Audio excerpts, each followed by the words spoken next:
खुलुमबाय नोंथांमोनखौ बयखौ बरायबाय दिनै 31 अक्ट'बर 2023 बाराय मंगलबार फैदो दिननि खौरांफोरखौ बेखेवनोसै।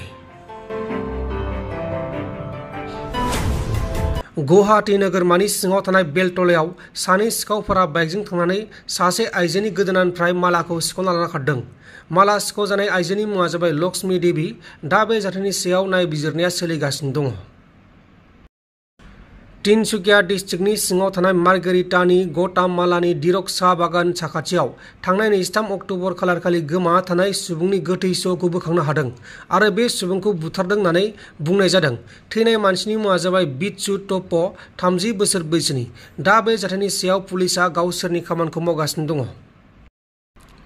राजस्थान रायजोनि हनुमानखाराव गंसे गारिजों आरो गुबुन गंसे ट्राकजों खर'जों खर' सौदावनानै जाब्रबथाय जानानै नखरसेनि गासै 7 सुबुङा अबथिरायै जिउ गोमादों आरो बे जाथायावनो गुबुन 2 सुबुङा गोब्राब जोखोम जादों। थैनायफोरा जेब्ला फांसननिफ्राय न' फारसे हरनि समाव थांगासिनो दंमोन अब्लानो बे जाथाया जादोंमोन। थैनायफोरनि मुङा जाबाय परमजीत कौर 60 बोसोर बैसोनि, कुशिंदर सिंह 25 बोसोर बैसोनि, प्रेमजीत कौर 22 बोसोर बैसोनि, मनजोत सिंह 5 बोसोर बैसोनि, रामपाल 36 बोसोर बैसोनि, रामपालनि बिसि आरो बिसोरनि फिसाजो रीत 12 बोसोर बैसोनि। गुबुन जोखोम जानायफोरनि मुङा जाबाय आकाशदीप सिंह 14 बोसोर बैसोनि आरो मनराज कौर 2 बोसोर बैसोनि। बे समाव बिसोर सानैखौ फाहामसालियाव फाहामथायगासिनो दङ। जोंनि बे हादोराव रेलनि जाब्रबथाया बांलांगासिनो दङ आरो बे रेलनि जाब्रबथायखौ होबथानो थाखाय मिरु सोरखाराबो गोख्रोंसिन खामानिखौ मावगासिनो दङ। नाथाय आरोबाव रेलनि जाब्रबथाय जादों।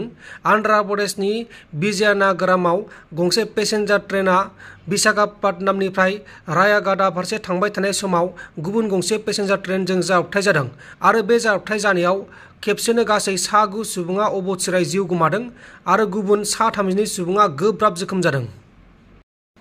आसामनि हजायाव सासे सन्देह खालामजानाय डकाइतआ पुलिसजों गुलि गावजानानै गोब्राब जोखोम जादों। गुलि गावजानाय डकाइतनि मुङा जाबाय साइदुल आलम। साइदुल आलमआ आथिङाव गुलि गावजादों। बे समाव साइदुल आलमखौ फाहामसालियाव फाहामथायगासिनो दङ। चिरां जिल्लानि सेटलि पुलिस बादानि सिङाव थानाय उत्तर इस्लाकाटायाव चिरां पुलिसआ मोनसे स्रोद सुलुंनि बिथाजों संदाननानै कमल बसुमतारिनि गय बारिनिफ्राय समबारनि फुंबिलियाव 7.6 पिस्तलजों लोगोसे गरजिनै गुलि बोखांनो हादों। क'क्राझार डिस्ट्रिक्टनि सिङाव थानाय क'क्राझार सोहोराव सासे उन्दै ट्राइबेल हिन्जावसा गथ'खौ जिनाहारि खालामनायखौ गोख्रों रावजों सोंखारिदों एबसु आफादा। जाथायनि गुबै दायनिगिरि आनवार हुसैनखौ फासि होनांगौनि थाखाय एबसु आफादा क'क्राझार जिल्ला एबसु आफादा दाबि दैखांनाय जादों।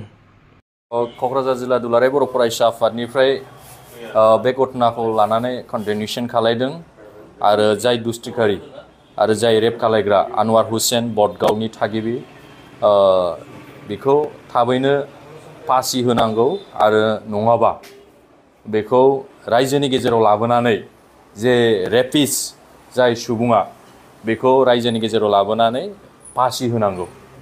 मानो होनबा बे घटनाया बारे बारे जोंनि ओनसोलाव जाबाय थादों। दा बेनि थाखायनो जाय दुस्थखारि जाय सुबुङा बेबायदि उन्दै बैसोनि हिन्जावसाखौ जिनाहारि खालायबाय बेखौ सुबुंनि गेजेरावनो जोङो फासि होयोबा जाहाथे बेबायदि इयुनावहाय रावबो माने खालायनो हाया।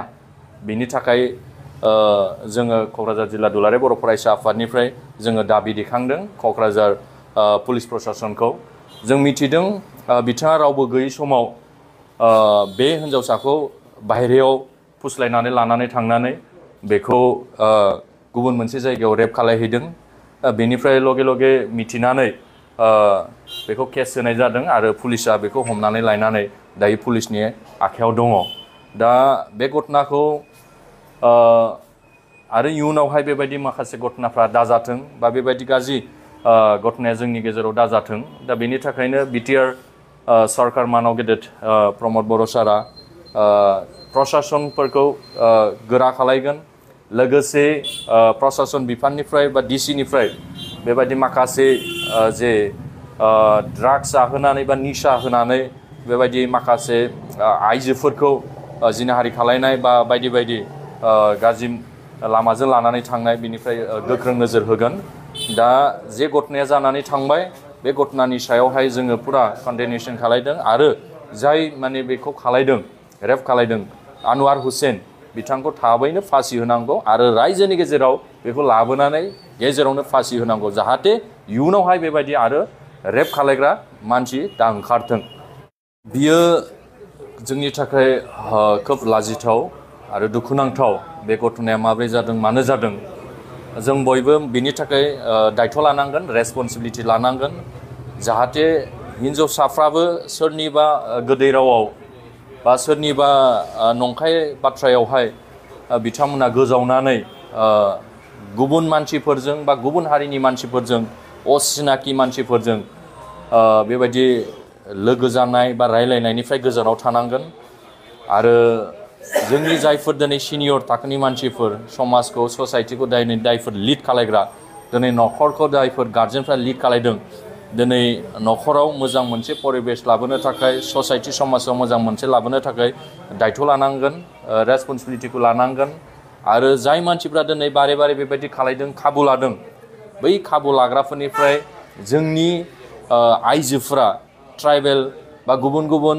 जायफोर हिन्जावसाफोर बिथांमोना गोजान जानो हानांगोन गोजान जानो हायाबा बिथांमोना बे सुबिदाखौ लाबाय थागोन बे सुबिदानि थाखायनो बिथांमोनहा होनायनि थाखायनो बिथांमोनहा गोरलैयै फुस्लायनो बोलो मोनो दा बेनि थाखायनो जायफोर दिनै बेबायदि घटना खालायग्रा बिथांमोननि केरेक्टार्सआवनो ब्लाडआवनो दंखायो दा बेनि थाखायनो जाय मानसिफ्रा बेबायदि घटनाखौ खालायनो बा नाजायो बा फुस्लायो बिथांमोनहा जुदि फ्रन्टआव फैबायबा मोगथाङाव फैबायबा हमनो मोनबायबा जिहेतु मैयाबो घटना जाखांनायनि उनाव हमनो मोनबाय बिथांमोनखौ रायजोनि गेजेराव अपेनै फासि होनांगौ अब्लासो जाय मानसिफ्रा दिनै बेबायदि खालायदों लासै लासै गैया खालायगोन आरो जोंनि गुबुन गुबुन माहारियारि आफादनि बा गुबुन गुबुन संगठननि दैदेनगिरिफ्रा गावबागाव लेभेलाव मोनसे एवारनेस लाबोनांगोन आरो बेनि गेजेरजोंसो नङाबा जोंनि गेजेरावहाय गोजोन बा सान्ति परिबेसा फैनाय नङा हिन्जावसाफ्रा बाहेरायाव ओंखारनो हानाय नङा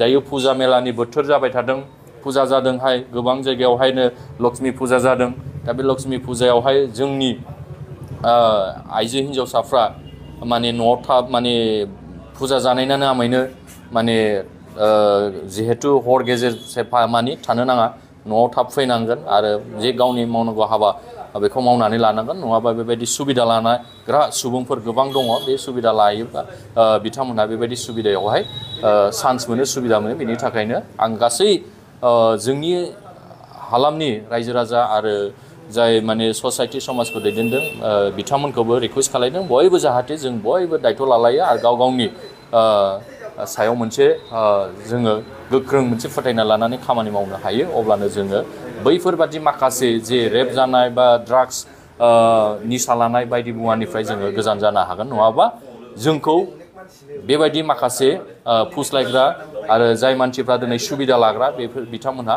जेब्लायबो फुस्लायनो थाखाय माने बरायनो थाखाय माखासे बेबायदि फुस्लायनानै खामानिखौ मावगोन। नोंथांमोन दिननि खौरांफोरा बेखिनिल'मोन बेखिनिसिम नायनायनि थाखाय नोंथांमोननिसिम रोजा रोजा साबायखर गोजोन्थों एसेनोसै जै बर' हारिनि।